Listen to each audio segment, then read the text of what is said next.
Chapitre 2. La deuxième croisade.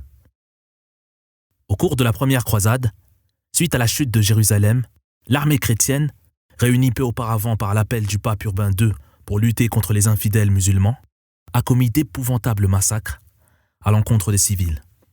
Hommes, femmes et enfants de toute confession sont exterminés sans merci.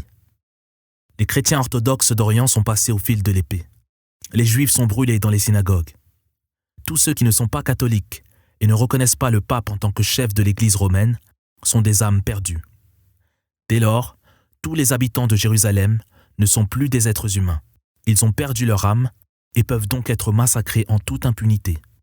La mosquée d'Al-Aqsa, ce sanctuaire sacré de l'islam, est profanée. Il a pourtant été le lieu vers lequel le prophète Mohammed sallallahu alayhi wa sallam a effectué le voyage nocturne, suivi de l'ascension. Les croisés arrachent tout symbole musulman pour faire de l'édifice une église. La croix érigée au cœur de Jérusalem déclare avec arrogance qu'on est désormais en territoire chrétien. Si la prise de la ville sainte marque l'apogée de la première croisade, ainsi que son terme, la boucherie qui s'ensuit marque quant à elle le paroxysme de la cruauté. C'est un bain de sang que rien ne justifie. Loin d'être une nécessité militaire, c'est davantage une volonté d'inspirer la terreur. Les musulmans sont bouleversés. La violence, la brutalité et les massacres qu'ils subissent les choquent profondément. Mais ce qui les heurte encore plus, c'est que tout cela est commis sans que personne n'oppose de résistance aux croisés. Les princes turcs et arabes sont trop occupés par leurs querelles dynastiques. Plus au nord, à environ 200 km, dans la ville de Damas, les musulmans se réunissent à la mosquée des Omeyyades par milliers pour pleurer la perte de Jérusalem. La nouvelle parvenue aux habitants de Damas les choque. Non seulement Jérusalem est tombée, mais de surcroît, leurs corolégionnaires et même les chrétiens d'Orient y ont été massacrés par milliers. Dans la mosquée de Damas, civils et soldats pleurent, se lamentent et discutent de ce qui va arriver. Bien que le peuple souhaite de tout cœur riposter contre l'envahisseur croisé, le monde islamique n'est pas en mesure de lancer une contre-attaque ni rapide, ni violente, et encore moins décisive. L'islam n'a plus de force pour se défendre, et la raison de cette faiblesse ne laisse place à aucun doute. Les chefs musulmans sont désunis. Pire, ils se font même la guerre. Tandis que les chrétiens continuent de s'emparer des territoires musulmans et de consolider leur position, les forces de l'islam se consument en lutte intestine. Si les progrès technologiques et les avancées scientifiques et médicales font que la culture islamique est très en avance sur les autres civilisations de l'époque, le système politique mis en place, quant à lui, n'a pas réussi à créer une société stable et un pouvoir centralisé dominant. C'est ainsi que de puissants chefs locaux s'arroguent le pouvoir et chaque province de l'empire musulman devient pratiquement indépendante. C'est la naissance des villes-États. Par ailleurs, après la mort du prophète sallallahu alayhi wa sallam, lors du califat de Ali ibn Abi Talib, radiyallahu anhu, le monde islamique voit apparaître une nouvelle doctrine qui s'éloigne peu à peu et dangereusement de l'enseignement prophétique. C'est la naissance du chiisme. C'est ainsi qu'à l'époque des croisades, le territoire islamique est divisé en deux doctrines concurrentes. D'une part, l'orthodoxie sunnite de Bagdad et d'Alep, qui demeure fidèle aux enseignements du prophète sallallahu alayhi wa sallam et de ses nobles compagnons, radiyallahu anhum. D'autre part, son rival chiite, au pouvoir au Caire, représenté par les Fatimides d'Égypte. Or, pour bouter les chrétiens hors des terres musulmanes et les vaincre, il faudrait un chef unique, capable d'unir les forces musulmanes et de mener l'armée à la victoire. C'est justement ce que les croisés redoutent le plus. L'émergence d'un héros capable de guider les musulmans dans une contre-attaque massive. Au terme de la première croisade, les forces en place dans la région sont multiples.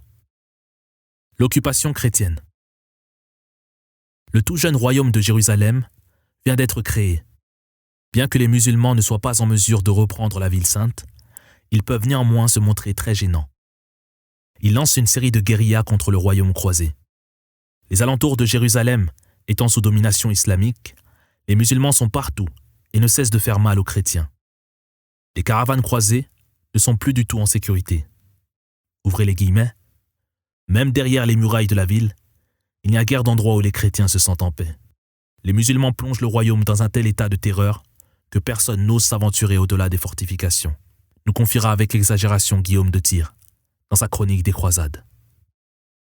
Pour assurer leur survie et leur pérennité dans cet environnement hostile, les chrétiens demeurés en Terre Sainte après la première croisade doivent asseoir leur domination sur le jeune royaume. En effet, après avoir libéré Jérusalem du joug musulman, de nombreux croisés sont retournés chez eux. Il ne reste plus que quelques chevaliers, 300 tout au plus. Cela ne permet guère de remplir la ville, qui semble bien vide, tant le territoire qu'elle occupe est vaste. Il n'y a pas le choix. Il faut peupler Jérusalem. Dorénavant, le plus important sera de convaincre les chrétiens d'Europe d'émigrer en Terre Sainte. En Europe occidentale, l'Église catholique fait donc appel à de nobles familles pour qu'elles aillent s'installer au royaume de Jérusalem. Partout à travers l'Europe, on assiste à des recrutements de masse. L'Église sait se montrer convaincante. Des terres et des avantages fiscaux sont promis aux émigrants. Si l'émigration en Terre Sainte permet notamment de goûter à l'aventure, c'est surtout l'aspect spirituel qui est mis en avant. Vivre sur la terre qu'a foulé le Christ est une occasion unique pour se rapprocher de lui, mais aussi de sa mère, la Vierge Marie et des apôtres, sans oublier les prophètes du peuple d'Israël, puisque le christianisme a des racines juives. Il faut faire de la place pour accueillir tout ce beau monde. Aussi, les demeures des Juifs, des musulmans et même des chrétiens d'Orient sont réquisitionnées pour loger les nouveaux arrivants. Malgré l'oppression musulmane qui suit la première croisade, Jérusalem arrive à se développer et devient une métropole prospère. Elle compte à présent une population d'environ 30 000 habitants, soit une taille aussi grande que n'importe quelle capitale digne de ce nom du Moyen-Orient. Afin d'assurer le relais avec les villes conquises et de garantir la sécurité territoriale chrétienne, ça et là, toute une série de fiefs croisés apparaissent. Des fermes, des villages et des châteaux émergent autour des villes saintes. Il y a 4 États croisés puissants. Le comté d'Édesse, celui de Tripoli, la principauté d'Antioche et le royaume de Jérusalem. Ordre monastique et militaire. Maintenant que Jérusalem est de nouveau chrétienne, les pèlerins européens affluent en masse. Ils défilent par milliers, bien résolus à fouler la terre du Messie et d'accomplir leurs devoirs religieux en Terre Sainte. C'est autant de monde qu'il faut nourrir, abreuver, loger, etc. Voilà de quoi dynamiser l'économie locale. Il faut aussi soigner les malades, car si certains pèlerins ont fait le voyage jusqu'à Jérusalem, c'est aussi en vue d'obtenir la guérison. L'hôpital de Jérusalem ne désemplit pas. Un hospitalier, répondant au nom de frère Gérard, crée alors une congrégation composée d'hommes qui ont fait vœu de pauvreté, d'obéissance et de chasteté. Il les nomme les Hospitaliers de Saint-Jean, qui formeront par la suite le célèbre ordre des Hospitaliers. Cet ordre ne se contentera plus de soigner uniquement les malades, il assumera également une fonction militaire afin d'assurer la sécurité des milliers de pèlerins venus en Terre Sainte. Pour offrir une sécurité accrue aux pèlerins, un second ordre est créé, beaucoup plus célèbre. Il sera connu sous le nom de l'ordre des Templiers, d'après le nom de son site général, le Temple de Salomon. Les Templiers associent un mode de vie monastique au maniement des armes. Pour cette confrérie, combattre les infidèles musulmans est à la fois un acte de charité et un moyen de rédemption. Ces 2 ordres militaires deviendront aux yeux des musulmans les symboles mêmes de l'occupation croisée. Ils seront autant craints que détestés. Au sein des États croisés, et bien qu'ils soient censés être des ordres monastiques, ils sont extrêmement puissants et une force politique de poids. C'est donc naturellement qu'ils deviennent les unités militaires d'élite des États latins d'Orient et assument un rôle capital dans leur survie. Pour consolider le nouveau royaume, les Templiers et les Hospitaliers construisent une chaîne de châteaux, le plus éblouissant étant le Krak des Chevaliers, en Syrie.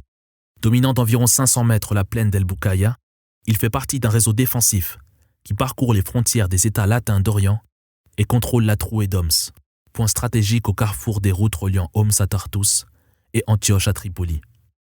De son ancienne appellation arabe, Hosn al-Akrad, la forteresse des Turcs, le mot a évolué pour donner finalement le terme de Krak.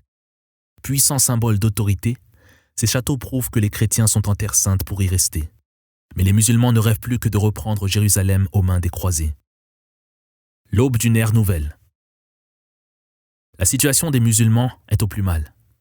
Rien ne va plus. Les scrupules religieux sont balayés, la morale bafouée et les mœurs dissolues. Les musulmans sont faibles, divisés et incapables de s'entendre, et encore moins de réagir et de riposter face à l'envahisseur croisé. Il faut absolument y remédier. On a besoin d'un chef charismatique et libérateur qui saura imposer la sécurité au sein du monde musulman, punir les criminels et les corrupteurs, et surtout laver cet affront que subit la société islamique par la présence honteuse des croisés en terre d'islam qui n'ont apporté que malheur, carnage et désolation. Cet état catastrophique perdure après la venue des croisés et leur implantation en terre sainte. Mais dans son immense miséricorde envers les croyants, Allah Azza wa Jal va bientôt susciter des réformateurs qui vont s'atteler comme ils le peuvent à remédier à la situation. Ce mouvement de réforme sera initié par la dynastie des Zenkides, les premiers véritables artisans de la reconquête musulmane sur les croisés. Même si plusieurs émirs musulmans vont tenter des actions de contre aux croisades, les rivalités entre les émirs arabes et les querelles dynastiques turques vont réduire leurs efforts à néant. Dès le début du XIIe siècle, partout à travers le monde musulman, les croyants parlent de se soulever contre l'occupation chrétienne. Imad-ud-Din Zenki est certainement l'un des émirs les plus illustres de la dynastie Zenkide, dont il est le fondateur. Il nourrit la grande ambition d'unifier le monde musulman pour lui permettre de faire face aux croisés et de les chasser définitivement du cœur de l'empire musulman. Sa politique est très simple.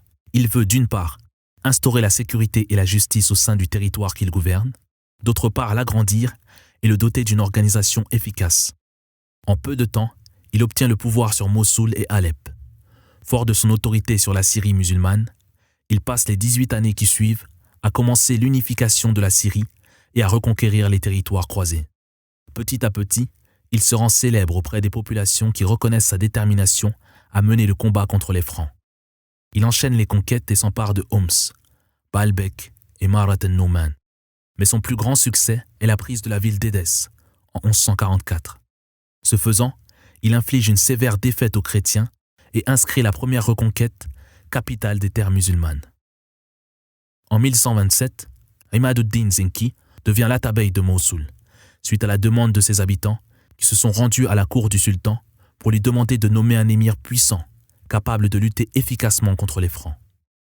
Intelligent et strict, Zenki impose la discipline au sein de ses troupes, ce qui va lui permettre d'être le premier dirigeant à lancer contre l'envahisseur chrétien un djihad qui aura du succès. La clé de sa réussite, l'union. Pour y parvenir, il lui faut unifier la Syrie sous son commandement. À Mossoul, il s'occupe d'abord de réorganiser le gouvernement de la ville, prend Nusaybin, au sud-est de la Turquie actuelle, et se rend à Harran pour renforcer sa défense. En effet, c'est une ville à proximité du comté d'Édesse, se trouvant sous la menace permanente des croisés. À l'ouest de Mossoul se trouve la redoutable forteresse d'Alep. C'est l'une des plus anciennes citadelles musulmanes. Sa puissance est telle que lors de la première croisade, les Francs n'ont jamais osé ni essayé la prendre d'assaut. Alep est une ville-État indépendante qui a son propre gouverneur, mais c'est désormais un mamelouk du nom de Khotlo qui a pris le pouvoir et pour son propre compte. Rapidement, il devient immonde à l'égard de ses sujets et une révolte populaire éclate. Khotlo se réfugie dans la citadelle qui est assiégée par les habitants d'Alep. En 1128, un an après son investiture à Mossoul, Zenki a des vues sur Alep. Il veut en faire sa nouvelle base, d'où il partira pour combattre les croisés. Son pouvoir militaire ne faisant que croître, il dépêche 2 de ses lieutenants qui proposent à Alep de la protéger des Francs. Ils parviennent à éloigner de la ville les différents prétendants et à calmer la révolte. On parvient à un accord et Zenki s'assure la maîtrise de la ville. Khotlo est évincé du pouvoir et Zenki entre dans Alep sous les acclamations de la foule. Avec les villes de Mossoul et d'Alep, Imad-ud-Din Zenki contrôle maintenant le nord de la Syrie. Avant qu'il ne prenne le pouvoir, les croisés avaient annihilé la puissance musulmane. Il n'y avait personne pour imposer la justice. C'est Zenki qui a redonné force à l'islam. Non sans mal, parce qu'il faudra près de 20 ans de rudes combats contre d'autres musulmans avant d'unifier enfin le nord de la Syrie. En 1144, Zenki est prêt à déchaîner ses foudres sur les chrétiens. Au nord de sa base d'Alep, à environ 200 km, se trouve le comté d'Édesse, l'un des 4 États croisés. Zenki a toujours convoité Édesse, et il apprend qu'une occasion en or s'offre à lui. Le comte Jocelyn II d'Édesse a quitté la ville. Il s'est retiré à Turbessel.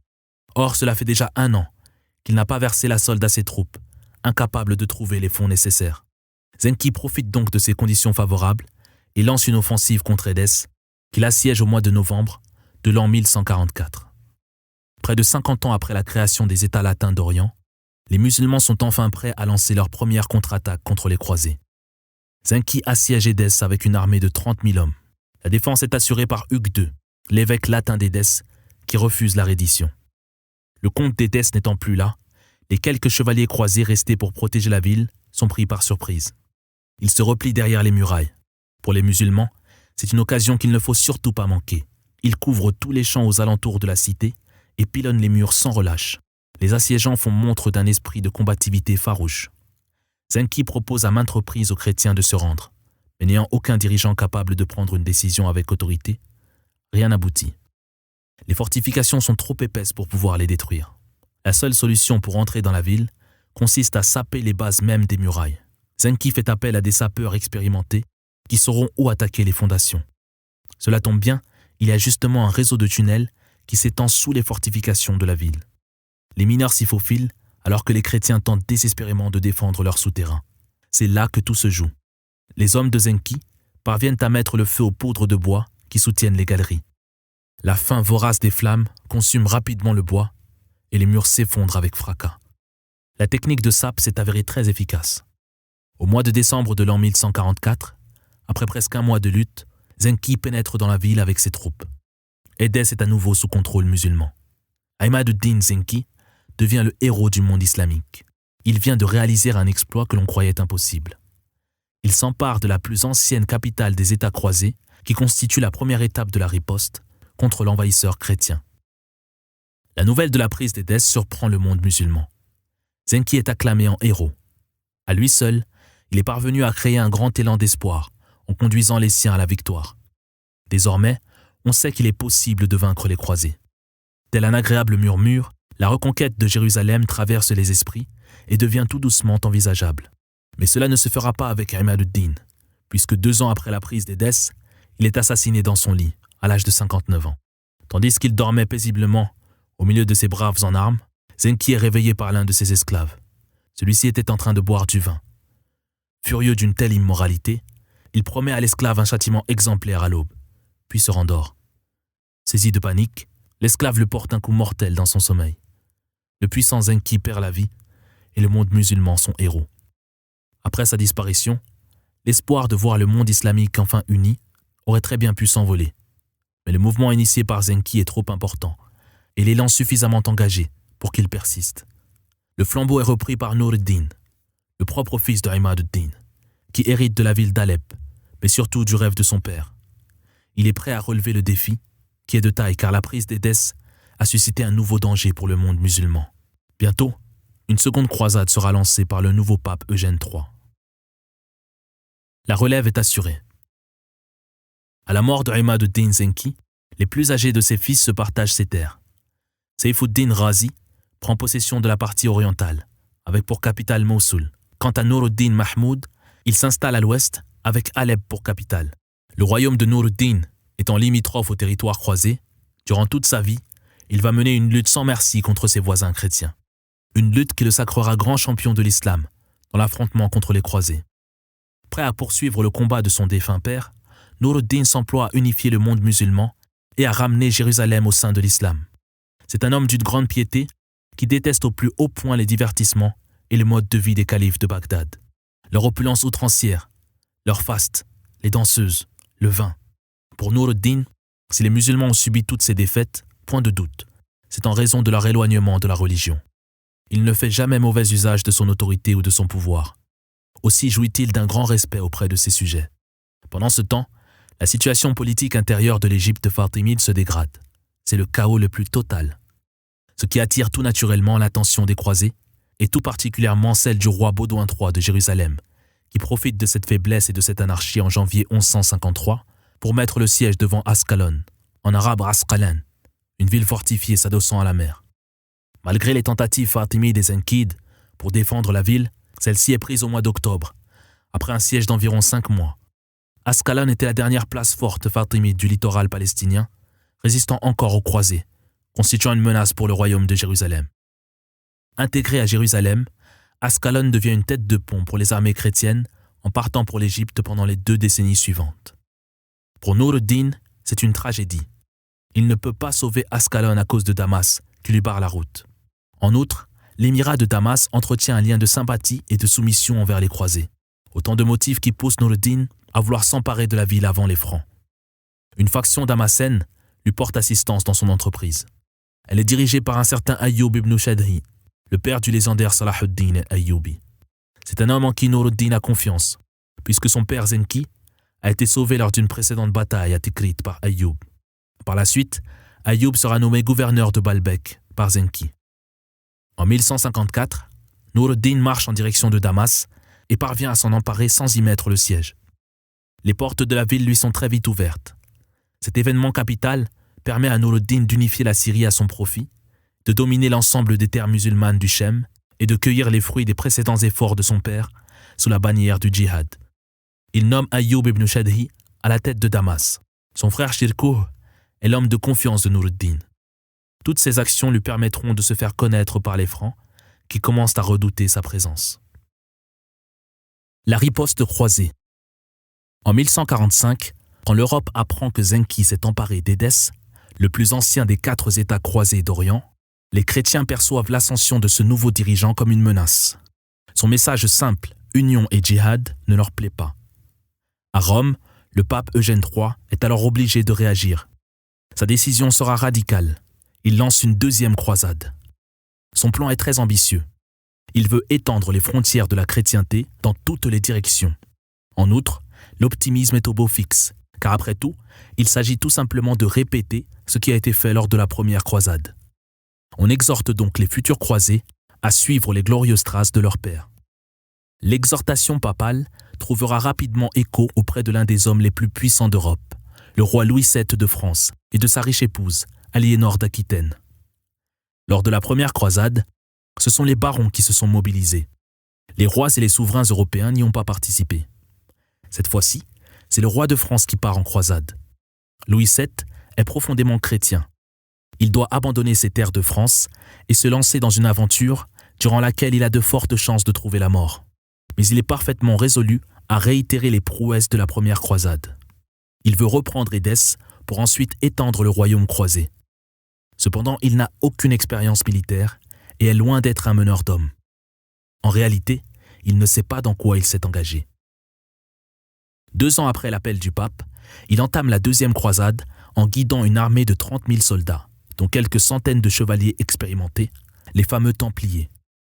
Une armée germanique part également en croisade, conduite par Conrad III. Après une très longue marche, les troupes françaises traversent l'Europe et arrivent après 5 mois à Constantinople, devancées par l'armée de Conrad III. De sérieux problèmes compliquent la suite du périple. Les Germains, désirant traverser l'Asie mineure le plus vite possible, n'attendent pas les Français et partent vers Édesse. Les Français traversent les montagnes de l'Anatolie en plein hiver, une saison peu propice au voyage. Ils passent après l'armée germanique et sur une seule route. Ils ont donc du mal à se ravitailler. Les vivres qui ont été emportés ne suffisent pas. Le chemin emprunté à travers les hautes montagnes est étroit. Les bêtes tombent en emportant à chaque fois dans leur chute l'indispensable nourriture des soldats. Mais les déboires de l'armée croisée ne s'arrêtent pas là. Il a été fait le choix bien mal avisé de suivre un trajet sur lequel le risque d'être attaqué par les forces musulmanes locales peut survenir à tout moment, car on est bien trop souvent à découvert. La force de l'armée croisée tient en un élément principal, son avancée en formation compacte. Or, la saison hivernale et la configuration des lieux empêchent justement l'armée chrétienne de rester en ordre serré. Les musulmans ne sont jamais loin. Ils rôdent et sont prêts à fondre sur elle au premier signe de faiblesse. Bientôt, l'occasion qu'attendaient les musulmans se présente. Le long convoi mené par Louis VII et Aliénor se détache de l'avant-garde. Resté à l'arrière, il est séparé du gros des troupes et est totalement exposé. Dans les défilés de Pisidie, les Turcs assaillent les croisés. Ils laissent leurs arcs et se précipitent sur eux le sabre à la main. Le combat rapproché sème la mort et la destruction parmi les chrétiens. Les Francs se trouvent dans un étroit défilé, bordé d'un côté de précipices profonds et de l'autre de rochers escarpés. Chevaux, hommes, bagages, tout est poussé dans l'abîme. Le roi Louis VII parvient à s'échapper de la mêlée et la nuit venue, il profite de l'obscurité pour rejoindre l'avant-garde de l'armée où déjà on le croyait mort. En châtiment pour leur audace, les croisés sont défaits et les musulmans victorieux. Les forces de la croisade sont réduites de 3/4, à sa plus simple expression. La glorieuse réputation des Francs en pâtit lourdement. Louis VII, humilié, cède le contrôle des opérations aux Templiers pour qu'ils rétablissent l'ordre. Les nouvelles du côté germanique ne sont guère plus réconfortantes. Sans l'appui byzantin, la traversée de l'Asie mineure est difficile. En outre, Français et Allemands cheminent séparément sans harmonie ni coordination. À l'instar des troupes françaises, l'armée de Conrad est battue à Dorilé à plate couture. Ses troupes réduites quasiment à néant, Conrad se retrouve incapable de poursuivre seul la croisade et rejoint les forces de Louis VII avec les débris de son armée. Il ne lui reste plus que 2000 soldats. L'armée croisée, honteusement vaincue à 2 reprises, continue néanmoins d'avancer et arrive finalement en Syrie par la mer. En suivant le littoral, Louis VII arrive à Antioche. Fortement diminué, et face à l'ennemi Noureddin qui est récemment monté au pouvoir et dont les forces vont grandissant, Louis abandonne l'idée de reprendre Édesse. Il tourne son attention plus au sud, vers Damas, bien plus proche de Jérusalem. Mais Noureddin également souhaite prendre la ville afin d'unifier la Syrie. Reste à savoir qui réussira à la prendre le premier. Le fiasco de Damas. En 1148, Louis VII fait preuve d'audace. Pour contrer l'ascension de Noureddin, le roi se voit contraint d'attaquer Damas. En effet, Noureddin tient déjà à Alep, et s'il s'empare de Damas, il possédera 2 villes clés de la Syrie. Tout le flanc est des États croisés serait aux mains d'un seul dirigeant musulman, dont le pouvoir ne cesse de croître. La menace de Noureddin est bien trop grande. Il faut à tout prix lui barrer la route. Les croisés assiègent Damas le 24 juillet 1148. Derrière les murs de la ville, on a peur. C'est la première fois que les croisés approchent si près de la ville. Mais les fiers habitants de Damas sont bien décidés à défendre leur ville, leur famille et leurs biens. Ils ne font pas appel à Noureddin. Autrement, il leur faudrait dire adieu à leur indépendance. Non, ils défendent eux-mêmes la majestueuse Damas et ils sont prêts pour cela à mourir au nom de leur foi. Les croisés décident d'attaquer Damas par l'est, le long de la rivière Barada, voulant disposer des vergers comme source d'approvisionnement. Bien naïvement, les chrétiens s'imaginent pouvoir prendre la ville syrienne en toute facilité. Entre fantassins et cavaliers, ce sont 50 000 soldats qui assiègent la ville du Jasmin. Les forces musulmanes sont préparées à l'attaque et harassent l'armée croisée pendant son avancée à travers les vergers des alentours de Damas. Ceux-ci sont défendus par des tours et des murailles. Les croisés sont constamment visés par des flèches et des lances le long du chemin étroit sur lequel ils se trouvent. Les vergers densément cultivés s'avéreront être un obstacle sérieux pour les croisés. Des civils joignent leurs forces et sont bien décidés à combattre les chrétiens. Dans les vergers, ils se lancent dans la bataille, frappant les francs comme des possédés. Certains proclament « Je me suis mis en vente et Allah m'a acheté ». Furieux du manque de résultats, Conrad mène une charge qui permet de chasser les défenseurs derrière la rivière Barada. Les croisés submergent les musulmans et s'approchent des murs de la ville, plus près qu'aucune armée ne l'avait jamais été. Étant arrivés au pied de la muraille de la cité, les Francs installent immédiatement le siège, utilisant le bois disponible dans les vergers. En ville, les habitants barricadent les artères majeures, se préparent à un assaut inévitable. Durant des jours, la bataille fait rage et des milliers de musulmans perdent la vie. Damas la fière n'a plus guère le choix. Noureddin est appelé à l'aide avec son armée. Son frère Seyfuddin Razi vient également à la rescousse. Les croisés sont repoussés vers les vergers où ils sont de nouveau susceptibles de subir des embuscades. Le roi Louis VII est face à un choix cruel. Soit il poursuit le combat contre un ennemi de plus en plus fort, soit il se retire. Or, s'il se retire, il perd à coup sûr la face. S'il reste pour se battre, il a de fortes chances de perdre la bataille. Il finit par choisir la plus mauvaise solution. Il déplace le siège d'un côté de la ville à l'autre. Il se positionne sur les plaines à l'ouest de la cité, là où il y a moins de fortifications, mais également moins d'eau et de vivres. De plus, il est à présent en plein soleil. Finalement, Louis se retire malgré tout, montrant ainsi toute l'étendue de son incompétence militaire. Honteux et défait, Louis VII lève le siège et retourne en Europe. Conrad III en fait tout autant. Après tant d'espoir, de dépenses et de souffrances, la deuxième croisade se solde par un fiasco retentissant. Non seulement la reconquête de Jérusalem est abandonnée, mais en plus la détermination des musulmans vient d'être renforcée. On en retiendra néanmoins cette anecdote amusante. De retour en Europe, les croisés rapportent avec eux une variété de prunes de Damas. On les critique alors en disant qu'ils sont allés en Terre Sainte pour des prunes. Les conséquences sont malheureuses pour les croisés. Chacune des forces chrétiennes se sent trahie par l'autre. La maladresse des croisés aboutit à créer contre eux un front commun de l'islam. Désormais, les fidèles chrétiens qui entreprendront le pèlerinage à Jérusalem seront moins nombreux. Par leur défaite, cette méfiance mutuelle persiste pendant une génération et contribue à la ruine des royaumes chrétiens en Terre Sainte. Quant à l'émirat de Damas, il sort épuisé de cette épreuve et Nur ad-Din en profite pour en prendre le contrôle en 1154. Le fiasco de la deuxième croisade est un vrai soulagement pour les musulmans. Allah leur a accordé la victoire d'une manière totalement inattendue. Et quiconque craint Allah, il lui donnera une issue favorable et lui accordera ses dons par des moyens sur lesquels il ne comptait pas. Et quiconque place sa confiance en Allah, il lui suffit. Sourate 65, verset 6. À présent, on est optimiste du côté musulman.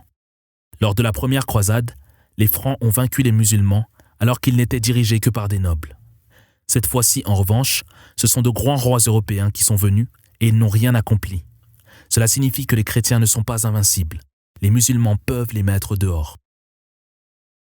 Un prodigieux général pour un plan magistral. La défaite de la deuxième croisade permet à Nur ad-Din de remporter Damas. Ses arguments sont convaincants. Ce n'est que dans l'unité que les musulmans auront la force nécessaire pour contrer les ambitions croisées et stopper leur domination. Pour regagner les territoires occupés, il faut faire bloc commun. À Damas, l'entrée de Nur ad-Din réjouit les habitants de la ville. La seule idée des jours favorables qui les attendent leur apporte un tel réconfort que le passé semble déjà oublié. Nur ad-Din est le premier émir à donner la réelle impression aux musulmans qu'ils ne sont qu'un seul et même peuple, et à leur avoir prouvé qu'ensemble, tout est possible. Avec Alep et Damas sous les ordres d'un même chef, la Syrie musulmane est enfin unifiée. La lutte contre les croisés va se poursuivre avec pour objectif de les mettre dehors. On souhaite longue vie à Nur ad-Din et grand succès dans ses futures campagnes contre les Francs. En 1160, Nur ad-Din contrôle désormais tout le flanc est du royaume croisé, le flanc ouest étant occupé par la mer. Son étau se resserrant sur les chrétiens, il amorce alors la phase finale de son plan magistral. Encercler totalement les Francs en prenant le contrôle d'un pays riche situé plus au sud, l'Égypte, et de sa capitale indépendante, le Caire. Le Caire est un peu comme une veuve, attachée au souvenir de son feu époux, trop belle pour rester seule. En effet, le règne des Fatimides d'Égypte est à l'agonie.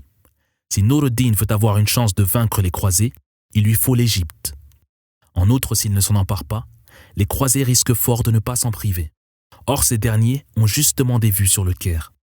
D'abord, c'est une région très riche. Ensuite, d'un point de vue stratégique, elle est située dans une zone très intéressante. Enfin, elle est vulnérable. Seulement voilà, l'Égypte compte bien rester indépendante et conserver sa doctrine chiite.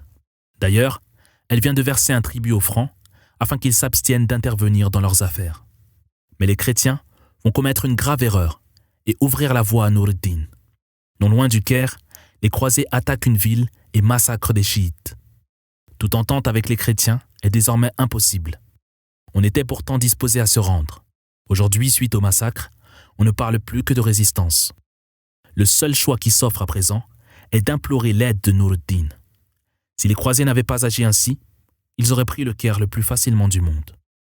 Nur ad-Din dépêche alors son homme de confiance, le général kurde Shirkuh, ainsi que son neveu, un jeune général aussi talentueux que courageux, Salah ad-Din al-Ayyubi. Dès l'instant où ce noble héros s'est mis en route, il n'est pas une pièce d'or ou d'argent qu'il n'ait dépensé. Il partage l'ambition de Nur ad-Din d'unifier le monde musulman et de bouter les croisés hors des terres musulmanes. Mais qui se cache derrière ce personnage de légende? Qui est en réalité Salah ad-Din, l'homme? Nous le verrons dans le dernier chapitre, avec la permission d'Allah.